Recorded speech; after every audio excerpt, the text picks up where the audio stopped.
Y'all already know the vibes. We're gonna get right into it. This is subscriber edition, so it is true stories. If you have a story of your own, send it to spookytyt@gmail.com. The email address will be in the description. I would love to read your story. I love these type of stories. Let's get into it. For context, I am my grandfather's namesake. A literal example would be John Johnson. My name is Jonna. So while he passed when I was young, I had very fond and vivid memories of him. He had nicknames for all of us, his grandkids, and he loved us all. Though I'll claim a bit of favoritism, lol. He had been gone for a few years at this time. I was maybe 10 or 11 years old, and I was drawing in the window room of my grandparents' very historic home. I always heard how crazy it was that the house survived an awful earthquake in 1901. I was just laying in a daybed one day drawing, as I always do, with my back facing all windows. There was a mirror in front of me. I got the feeling that I was being watched, so I glanced up at the mirror and I very clearly seen a man walking closely alongside of the windows, not on the sidewalk. I could see he was clearly wearing a flannel button-up and an old ball cap. He looked so much like my grandpa, identical from the side profile, but of course I knew that wasn't possible, right? So I instantly turned around and I saw that no one was there. I could see in all directions and it's like he just vanished. I was confused because I saw him so clearly. Where did he just go? Why was he so close but also not looking in the windows? Straight across from my room where I was, I could clearly see him. Now that I was facing forward and able to see the area very well, something crazy happened. I saw a bolt of lightning strike a giant tree of my neighbor's. It wasn't even storming. Still in shock, I watched it split, fall upon her home, and by her, I mean the mayor's elderly mother, who lived alone, who my grandparents were really fond of. I instantly went out running to tell my grandma what happened. She called 911 and probably the mayor as well. I didn't know how to tell her, but I knew I would. She was like my best friend. I waited until the mayor's mom was okay. She was. After everything settled, I'm not sure if she even asked me how I saw it all, because what are the chances of that? But when I finally told her, my eyes teared up. She believed it as much as I did. Family members asked if he looked like a ghost or if I saw a shadow. Nope. I could tell the color of his flannel shirt and he looked like he always did. This wasn't the first time or the last time I've had a spiritual/paranormal experience, but it's definitely the most undeniable, with the most grandpas looking out for the neighbors again type of reasoning. The craziest part is that at first I was thinking that the lightning struck because of him, but was that just random since it wasn't even storming? That's the scary part. So around 2019, I was getting ready to take a bath and I was going to use my body wash because I had ran out of my usual Dove soap. At the time, this bottle was shower gel and it had been sitting in the same place for 6 months to a year because I'm not a huge fan of the product and I rarely use it.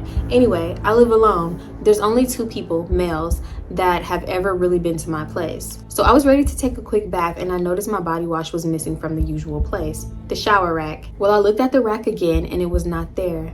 It wasn't in any cabinets, under the sinks, nowhere in the bathroom. I even ran my hand on the rack in disbelief and felt nothing but the rails at the bottom. I became so desperate, I expanded my search outside of the bathroom. I knew in my heart that looking anywhere other than where the gel normally was pretty much pointless. Again, I rarely use it or even touch it. There was only one person that came around me at the time, and I was tempted to call and curse them out. I didn't understand why something that was always there was all of a sudden gone.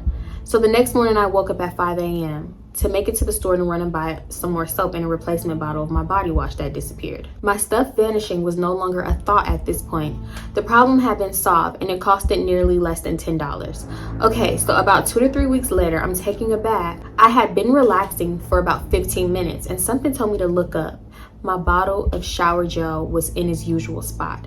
I could not believe my freaking eyes. I live alone. No one else has access to my place. No one else was even there during that time frame. Not even the guy I had mentioned earlier in the story. I also worked from home. So if someone had found their way into my place, I would have known. That incident gives me the creeps to this day. I was not hit on the head with pliers or suffer any memory loss. So what happened? Was it a ghost? Was my body wash used in an alternate dimension or a parallel reality? Nothing this crazy ever happened to me before or since. And I only found out that others have had the same thing happen over researching from the internet. I wholeheartedly believe in parallel worlds, and I believe that they are here, but we just don't have the ability to detect or see them. I agree. I believe in that too. Hey, my name is Tina and I'm 22. And I don't mind if you say my name. So this story happened to me about 5 years ago and it's still a dream that haunts me to this day. I usually have dreams of running from something, whether it's running from a disaster or someone tried to unalive me. I'm often always trying to escape from something in my dreams.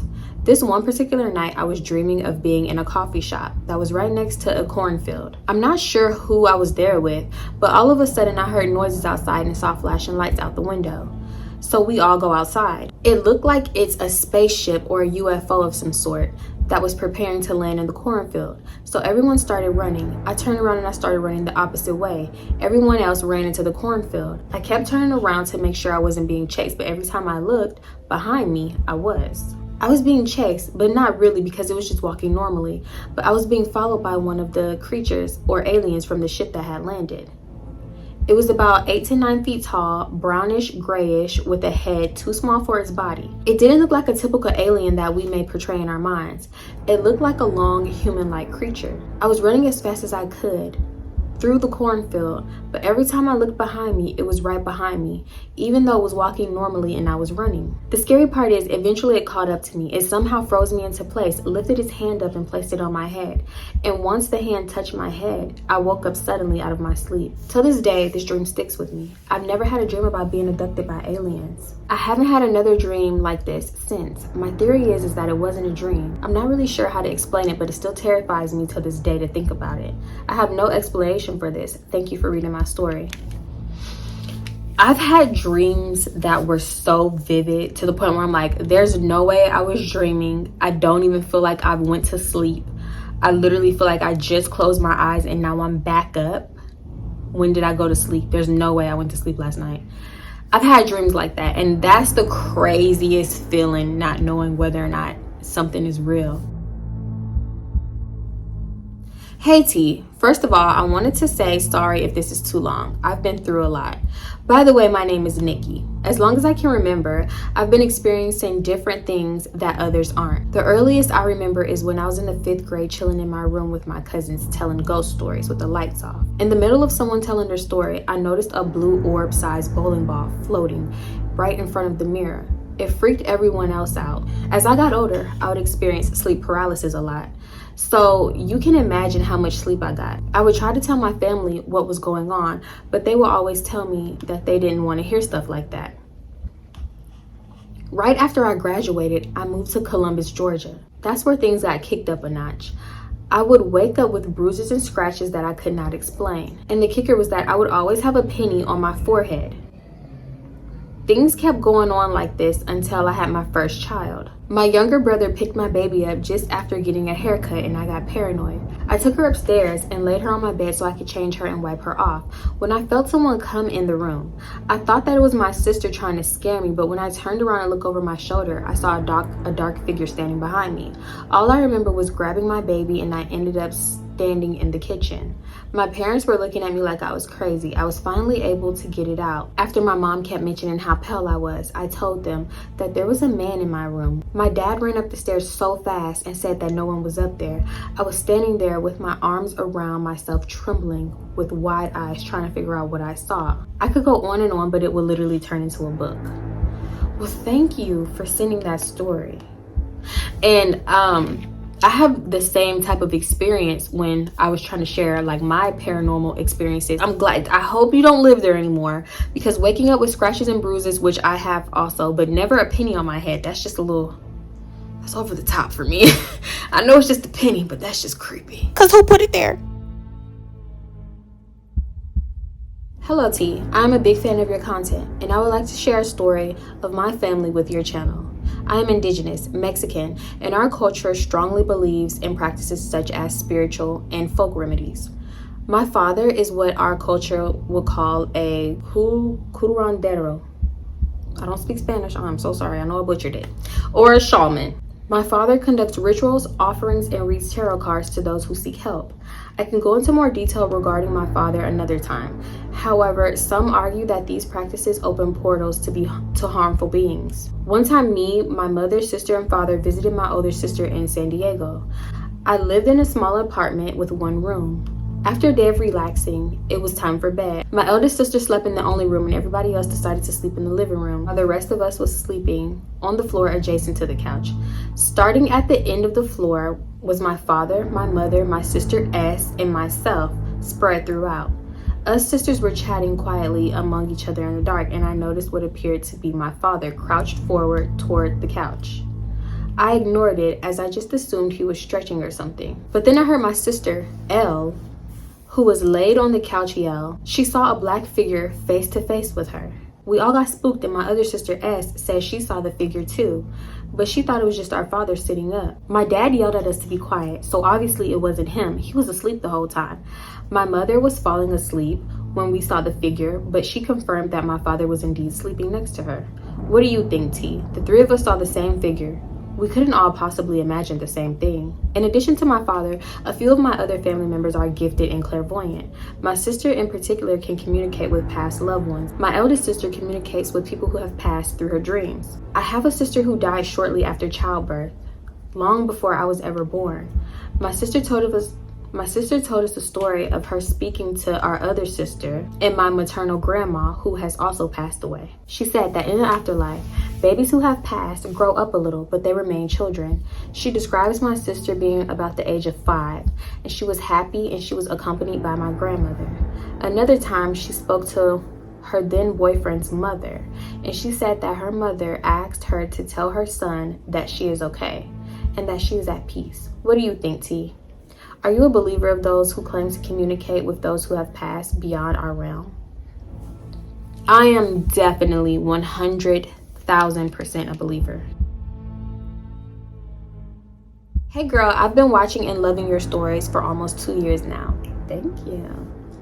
And even my man listens and he thinks you're funny as hell. I love the addition of Glitch in the Matrix and doppelganger stories. It's refreshing to have a Black woman with a platform talk about things that are out of the norm. I definitely believe that timelines overlap each other sometimes, just like in my story. It's a short one. So one night I ordered groceries to the house for taco night, but I also needed mouthwash, so I ordered that too. The groceries came and my boyfriend put them away while I sat on the couch. I never saw him go in the bathroom, so I asked him did he bring the mouthwash. I also shop for this particular grocery delivery service, so I know that sometimes things are out of stock. I figured that they just didn't send it, but I checked my mobile receipt and it was charged. I initiated my refund for it and didn't think anything of it. The next day, I went to the store myself and got the mouthwash. I have a cabinet in my bathroom where everything is kept. Every morning, I open the cabinet to get out my mouthwash. I think 3 to 4 days had gone by of me using the mouthwash, the one that I physically bought from the store. One morning, I open the cabinet and there are 2 mouthwashes sitting beside each other. I immediately called my boyfriend in to ask him where did he find the mouthwash and when did he put it in there. He swears profusely that he did not put the mouthwash there, and that it never came with the rest of the groceries that day. We were both a little startled and he wanted to stop talking about it because it was creepy. Then he checked and it was unopened. So I just said thanks to the universe for an extra mouthwash and kept it pushing. That's definitely a glitch in the matrix. Definitely. Hey T, please tell me what you think happened to me. About a month ago, I underwent breast reduction surgery. My surgeon prescribed me ibuprofen and Tylenol to alternate for pain relief. He also prescribed Oxy to take if needed.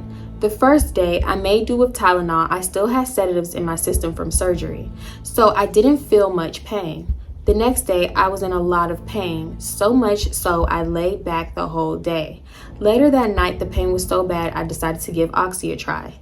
I took one and fell into calmness almost instantly. What happens next, I assume, was a dream. I remember feeling my spirit lift from my body, and I began to watch myself sleep. I looked so still, almost like a corpse. I got scared, so I walked to the edge of the bed, down the stairs, and started calling for my sister to come help. I was still very calm though. Suddenly my chest started pounding extremely hard. Like someone banging on a door, I felt like it would jump out of my chest. I woke up to my sister shaking me and asking me if I was okay. I was so relieved to see her, but I was weirded out. I simply asked her why was she upstairs, and she said, I don't know, something told me to come check on you. Now, this shouldn't be weird, but my sister never comes upstairs because she has no reason to, and would usually call or text to communicate. What she said next was even weirder. She said verbatim, "You look so still, almost like a corpse." I said nothing.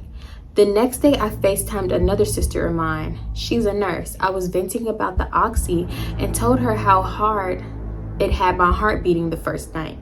What she said terrified me. She said I was not supposed to take oxy and then lay down right after because it slows your heart. She said I could have died and not to take it so late again.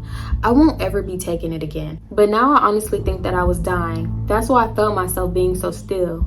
And something in my spirit told my sister to come check on me. I think that the harsh beating of my heart was my spirit returning back and my heart starting to pump again. Either way, this is the scariest experience of my life. But to this day, I haven't told any of my loved ones about it because they probably would say that I was just high. Now that is a story. See, in the beginning, I was going to say astral projection because that's what it gives, but it could have been that too. Thank y'all. I love these stories. Please send in more stories if you have them. spookytyt@gmail.com. Thank y'all so much for sending your stories in. I really appreciate it. I love putting true Matrix doppelganger story times, whatever. I love that. So yeah, send your stories in. Once again, spookytyt@gmail.com. The email will be in the description. I love reading out stories and I can't wait for y'all to send some more. And y'all know that I'm gonna see y'all in the next one. Bye. But shortly before my grandma passed, she had said that she was seeing this little girl. And my daughter wasn't there, so she couldn't have been talking about my daughter. She said she was seeing a little girl in the corner to the point where she started explaining the little girl, and I'm like, I knew there was at least one presence in this house, but I feel like there's at least three, but she saw one. So I knew I wasn't crazy. How could you just not believe? There's so many strange things that we think are normal. Fireflies. There are bugs with a light bulb essentially attached to their ass, and you think that's normal because I grew up around fireflies. So that's but you don't believe in others? What?